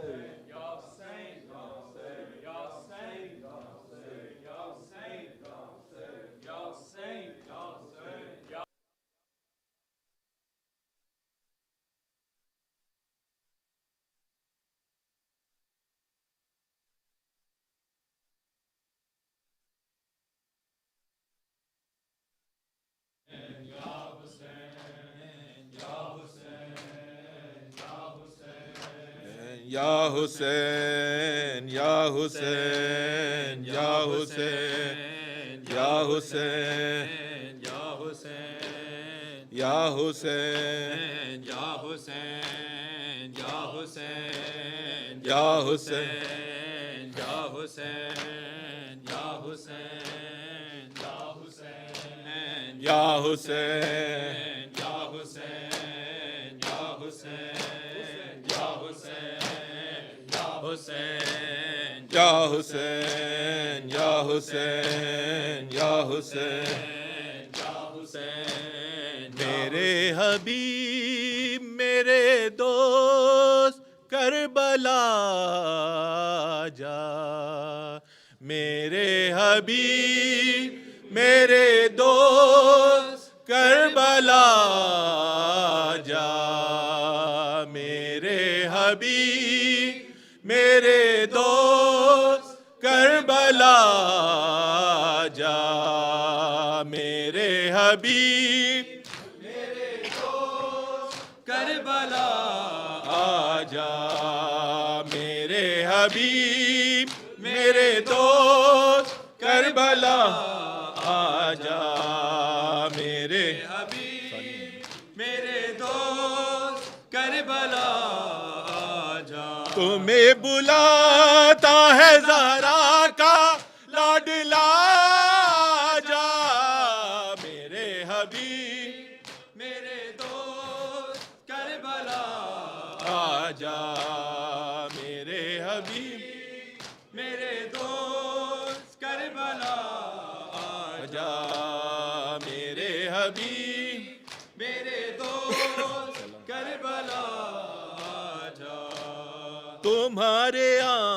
آنے سے صحرا میں مجھ کو چین ملے، ملے حسین سے تو اور تجھے حسین ملے، نادر ابن مظاہر تو اب لگا جا، میرے حبیب میرے دوست کربلا آجا، میرے حبیب میرے دوست کربلا آجا، میرے حبیب میرے دوست کربلا آجا، میرے حبیب میرے دوست کربلا آجا، علی کی بیٹیاں ہمراہ میرے آئی ہیں، بچانے دین و بچے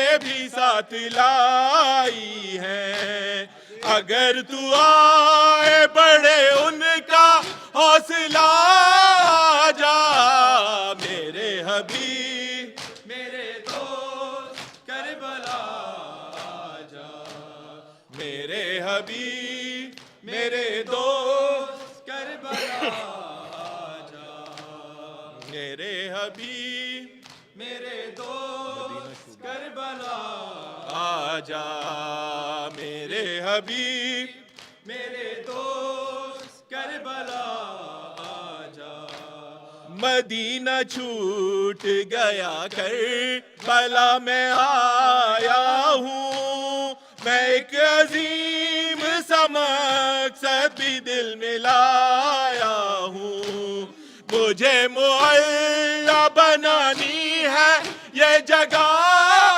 جا، میرے حبیب میرے دوست کربلا آجا، میرے حبیب میرے دوست کربلا آجا، میرے حبیب میرے دوست کربلا آجا، میرے حبیب میرے دوست کربلا آجا، میرے حبیب میرے دوست کربلا آجا، عطاؤں میں وفاؤں میں لاجواب ہے تو، علی کے بیٹے کا بے مثل انتخاب ہے تو، نہ انتظار زیادہ مجھے کرا جا، میرے حبیب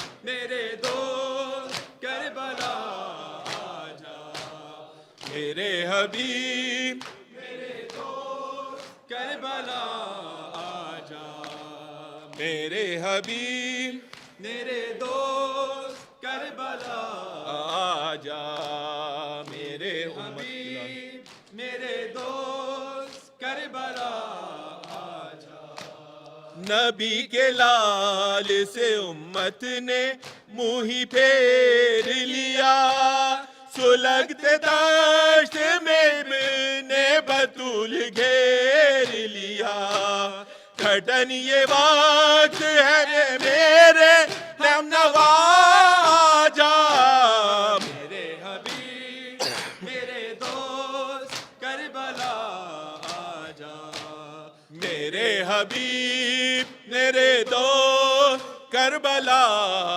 آجا، میرے حبیب میرے دوست کربلا آجا، میرے حبیب میرے دوست کربلا آجا، میرے حبیب میرے دوست کربلا آجا، میرا ارادہ ہے قسمت سوار دوں تیری، وہیں ہو تیری لہر قبر ہو جہاں میری، حبیب جلد میرے پاس نینوا جا، میرے حبیب میرے دوست کربلا آجا، میرے حبیب میرے دوست کربلا آجا، میرے حبیب آجا میرے حبیب میرے دوست کربلا آجا میرے حبیب میرے دوست کربلا آجا توقیر اپنے وطن کو حبیب نے چھوڑا زمانے سارے کو اس خوش نصیب نے چھوڑا جو ختم مولا کا لکھا ہوا پڑھا جا میرے حبیب میرے دوست کربلا آجا میرے حبیب میرے دوست کربلا آجا میرے یا حسین یا حسین یا حسین یا حسین یا حسین یا حسین یا حسین یا حسین یا حسین یا حسین یا حسین یا حسین یا حسین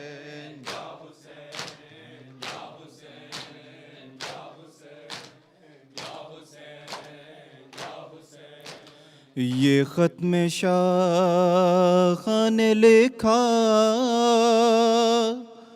حبیب آ جاؤ یہ ختم شاہ نے لکھا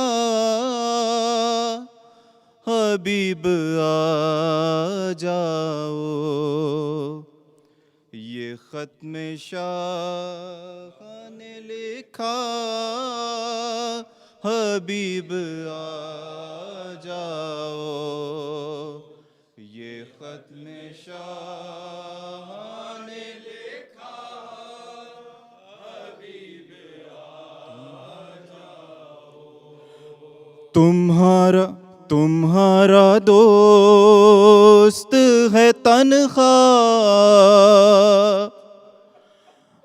تمہارا دوست ہے تنہا حبیب آ جاؤ یہ ختم شاہ نے لکھا حبیب آ جاؤ یہ ختم شاہ نے لکھا حبیب آ جاؤ لگاؤ اسے سے بھی اندازے میری غربت کے جہاں پہ بن علی لکھنا تھا وہاں میں نے دیا ہے ماں کا حوالہ دیا ہے ماں کا حوالہ حبیب آ جاؤ یہ ختم شاہ نے لکھا حبیب آ جاؤ یہ ختم شاہ نے لکھا حبیب آ جاؤ یہ ختم شاہ نے لکھا تمہارا دوست ہے تنہا تمہارا دوست ہے تنہا حبیب آ جاؤ یہ ختم شاہ نے لکھا حبیب آ جاؤ یہ ختم شاہ نے لکھا حبیب آ جاؤ شہید کیسے ہوا وہ بتاؤ گے آ کر تمہارے مسئلے میں بے کس سناؤ گے آ کر رقیہ تکتی ہے راستہ رقیہ تکتی ہے راستہ حبیب آ جاؤ یہ ختم شاہ نے لکھا حبیب آ جاؤ شاہ یہ لکھا حبیب آ جاؤ، یہ ختم شاہ نے لکھا حبیب آوا، گوارا کر نہیں سکتی حسین کی غیرت، تمہاری زوجہ کی چادر کو لوٹ لے امت، اسے تمہاری زوجہ کی چادر کو لوٹ لے امت، تم اس کو چھوڑ کے کوفہ، تم اس کو چھوڑ کے کوفہ، حبیب آ جاؤ، یہ ختم شاہ نے لکھا حبیب آ جاؤ، یہ ختم شاہ نے لکھا حبیب آ جاؤ، یہ خط نہیں سے بہنوں کی آرزو سمجھو، ہمارے لفظوں کو زینب کی گفتگو سمجھو، پکار شام غریبا، پکار شام غریبا، حبیب آ جاؤ، میں شاہ نے لکھا حبیب آ جاؤ، یہ ختم شاہ نے لکھا حبیب آ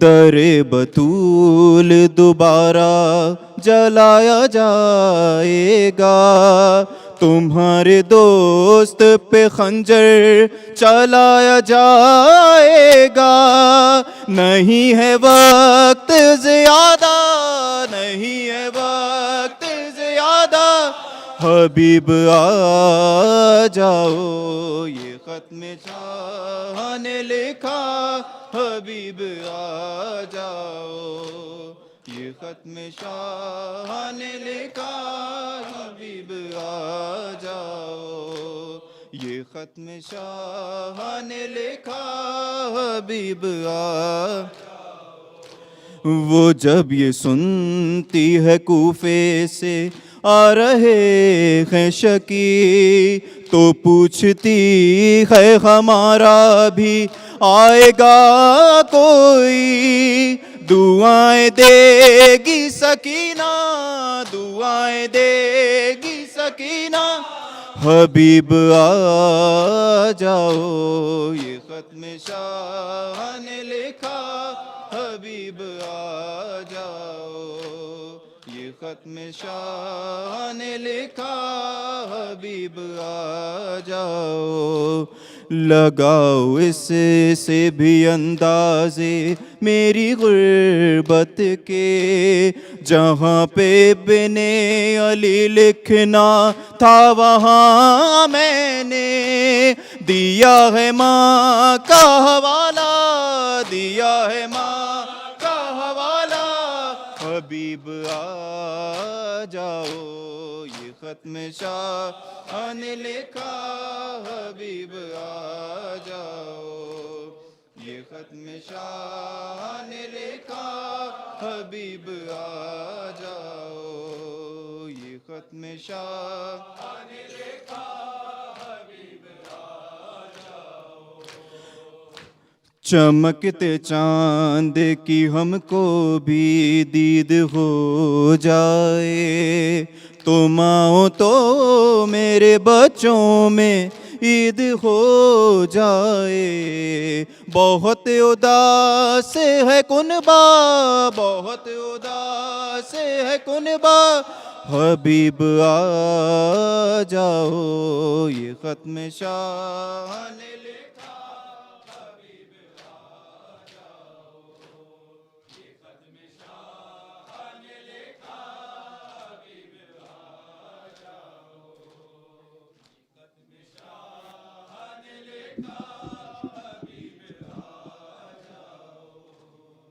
جان آقا سن قربان آقا سید الادشان آقا، جان آقا سن قربان آقا سید لچان آقا جان آقا سن قربان آقا سید لچان آقا دل بیتاب اومده چشم پر از آب اومده دل بیتاب اومده چشم پر از آب اومده دل بیتاب Everyone together. اومده چشم پر از آب اومده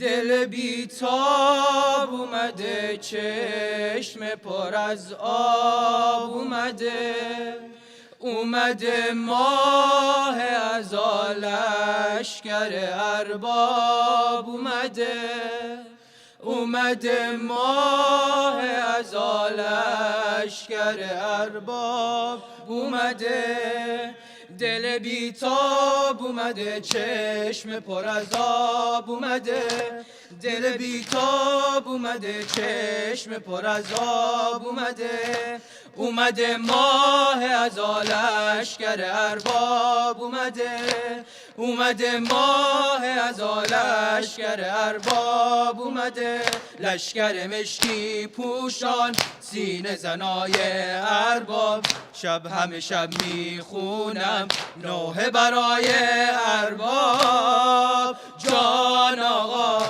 سن قربان آقا سید لچان آقا جان آقا سن قربان آقا سید لچان آقا جان آقا سن قربان آقا سید لچان آقا جان آقا سن قربان آقا سید لچان آقا جان آقا سن قربان آقا سید لچان آقا جان آقا سن قربان آقا سید لچان آقا دل من در به در درمون دردش سفره دل من در به در درمون دردش سفره یه نفر نیست که یه شب ما رو زیارت ببره یه نفر نیست که یه شب ما رو زیارت ببره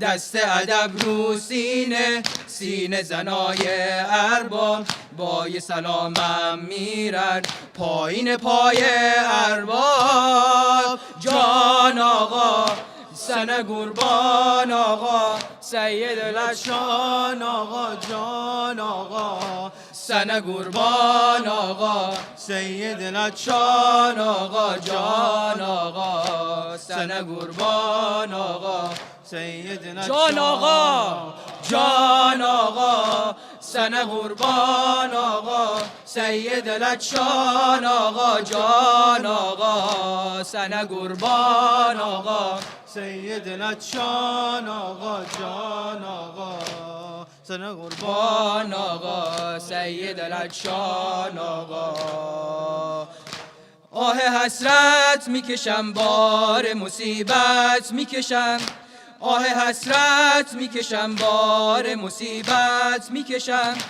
وقتی گریم نمیاد خیلی خجالت میکشم وقتی گریم نمیاد خیلی خجالت میکشم پای علم میمونم پای علم میمیرم خواب دیدم آخر توی راه حرم میمیرم جان آقا سن قربان آقا سید لچان آقا جان آقا سن قربان آقا سید لچان آقا جان آقا سن قربان آقا سید لچان آقا جان آقا سن قربان آقا سید لچان آقا جان آقا سن قربان آقا سید لچان آقا جان آقا سن قربان آقا سید لچان آقا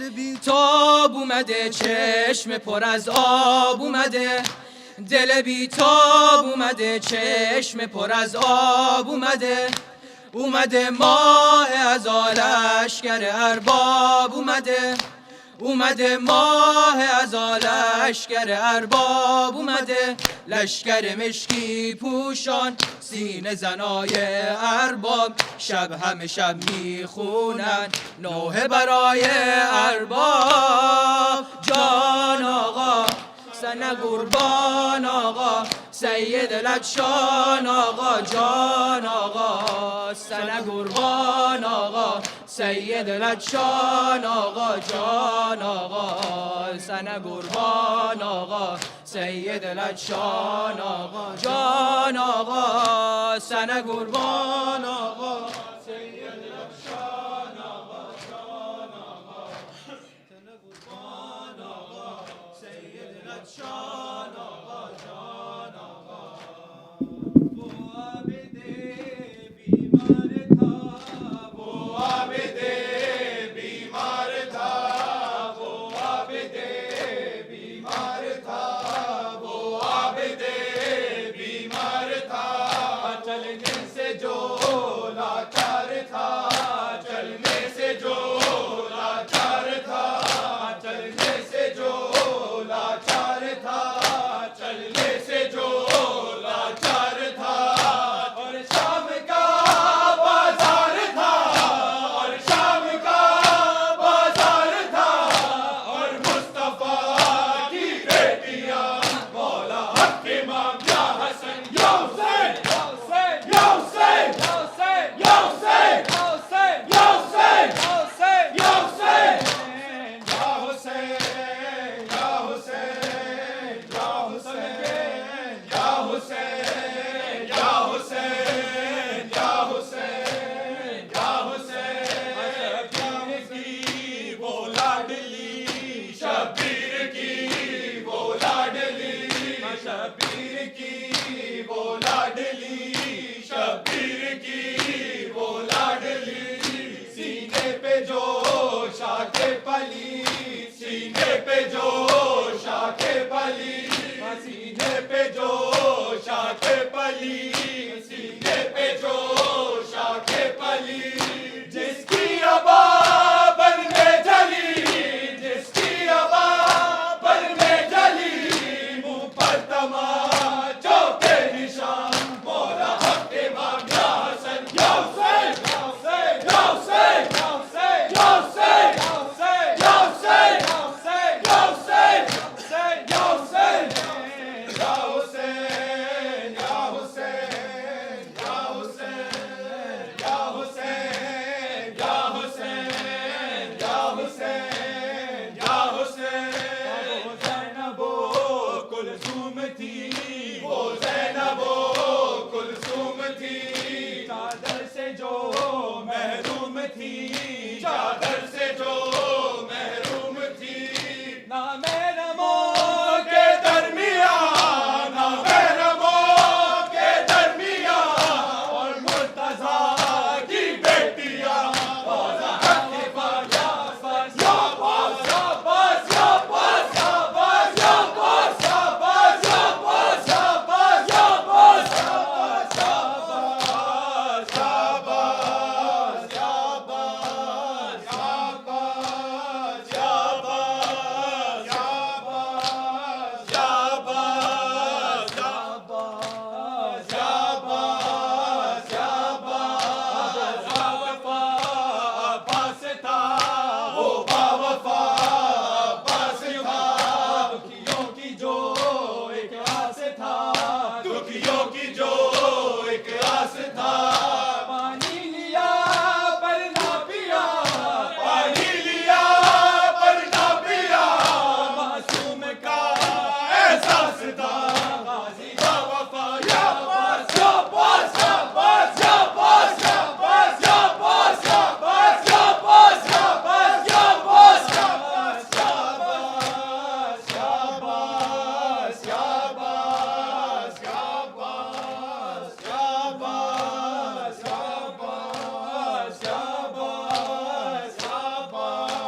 زيارة. بسم الله الرحمن الرحيم. السلام عليك يا رسول الله، السلام عليك يا أمير المؤمنين، السلام عليك يا فاطمة الزهراء سيدة النساء العالمين، السلام عليك يا خديجة الكبرى، السلام عليك يا حسن المجتبى، السلام عليك يا أبا عبد الله الحسين، السلام عليك يا أبا عبد الله، السلام عليك يا ابن رسول الله، السلام عليك يا خيرة الله وابن خيرته، السلام عليك يا ابن أمير المؤمنين وابن سيد الوصيين، السلام عليك يا ابن فاطمة سيدة النساء العالمين، السلام عليك يا ثار الله وابن ثاره والوتر الموتور، السلام عليك وعلى الأرواح التي حلت بفنائك، عليكم مني جميعا سلام الله أبدا ما بقيت وبقي الليل والنهار. يا أبا عبد الله، لقد عظمت الرزية وجلت وعظمت المصيبة بك علينا وعلى جميع أهل الإسلام، وجلت وعظمت مصيبتك في السماوات على جميع أهل السماوات، فلعن الله أمة أسست أساس الظلم والجور عليكم أهل البيت، ولعن الله أمة دفعتكم عن مقامكم وأزالتكم عن مراتبكم التي رتبكم الله فيها، ولعن الله أمة قتلتكم، ولعن الله الممهدين لهم بالتمكين من قتالكم. بردت إلى الله وإليكم منهم ومن أشياعهم وأتباعهم وأوليائهم. يا أبا عبد الله، إني سلم لمن سالمكم وحرب لمن حاربكم إلى يوم القيامة. ولعن الله آل زياد وآل مروان، ولعن الله بني أمية قاطبة، ولعن الله ابن مرجانة، ولعن الله عمر بن سعد، ولعن الله شمرا، ولعن الله أمة أسرجت وألجمت وتنقبت لقتالك. بأبي أنت وأمي لقد عظم مصابي بك، فأسأل الله الذي أكرم مقامك وأكرمني بك أن يرزقني طلب ثارك مع إمام منصور من أهل بيت محمد صلى الله عليه وآله. اللهم اجعلني عندك وجيها بالحسين عليه السلام في الدنيا والآخرة.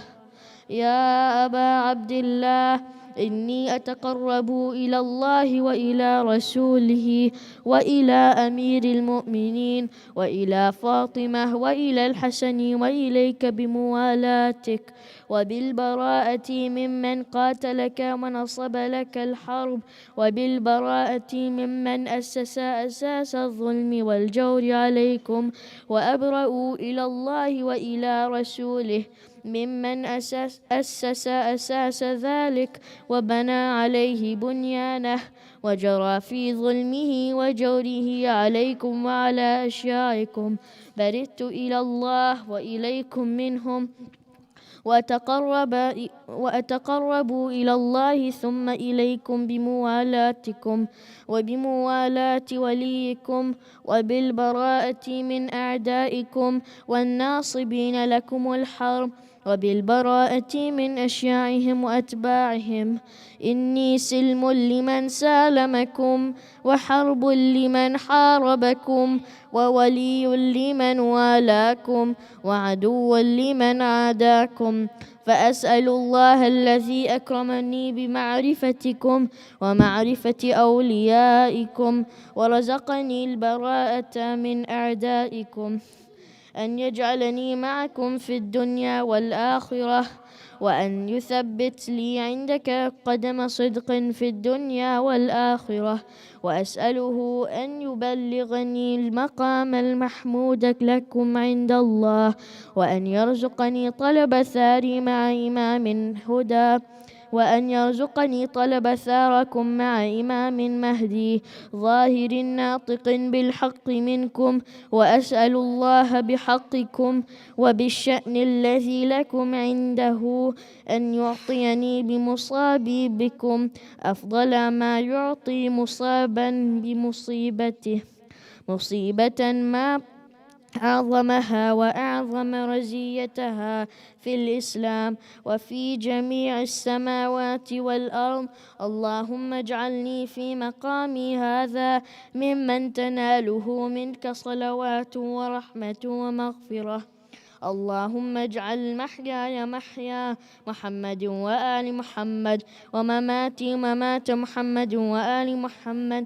اللهم إن هذا يوم تبركت به بنو أمية وابن آكلة الأكباد اللعين ابن اللعين على لسانك ولسان نبيك صلى الله عليه وآله في كل موطن وموقف وقف فيه نبيك صلى الله عليه وآله. اللهم لعن أبا سفيان ومعاوية ويزيد بن معاوية عليهم منك اللعنة أبد الآبدين. وهذا يوم فرحت به آل زياد وآل مروان بقتلهم الحسين صلوات الله عليه. اللهم فضاعف عليهم اللعنة منك والعذاب الأليم. اللهم إني أتقرب إليك في هذا اليوم وفي موقفي هذا وأيام حياتي بالبراءة منهم واللعنة عليهم وبالموالاة لنبيك وآل نبيك عليه وعليهم السلام. اللهم إني أتقرب إليك في هذا اليوم وفي موقفي هذا وأيام حياتي بالبراءة منهم ولعنتي عليهم وبالموالاة لنبيك وآل نبيك عليه وعليهم السلام.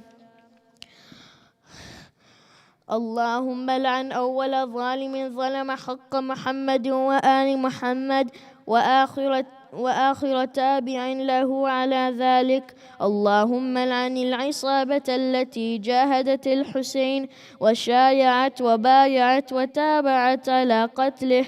اللهم لعنهم جميعا. السلام عليك يا أبا عبد الله وعلى الأرواح التي حلت بفنائك. عليك مني سلام الله أبدا ما بقيت وبقي الليل والنهار، ولا جعله الله آخر العهد مني لزيارتكم. السلام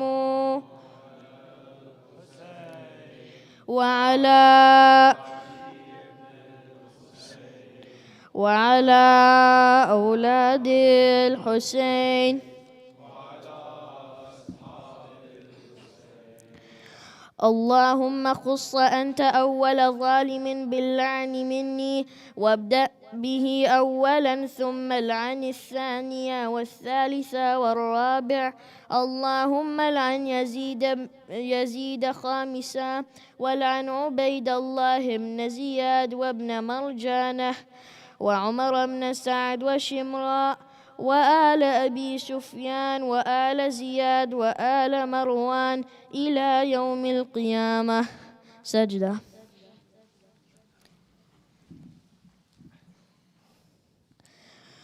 اللهم لك الحمد حمد الشاكرين لك على مصابهم، الحمد لله على عظيم رزيتي. اللهم ارزقني شفاعة الحسين يوم الورود، وثبت لي قدم صدق عندك مع الحسين وأصحاب الحسين الذين بذلوا مهجهم دون الحسين عليه السلام.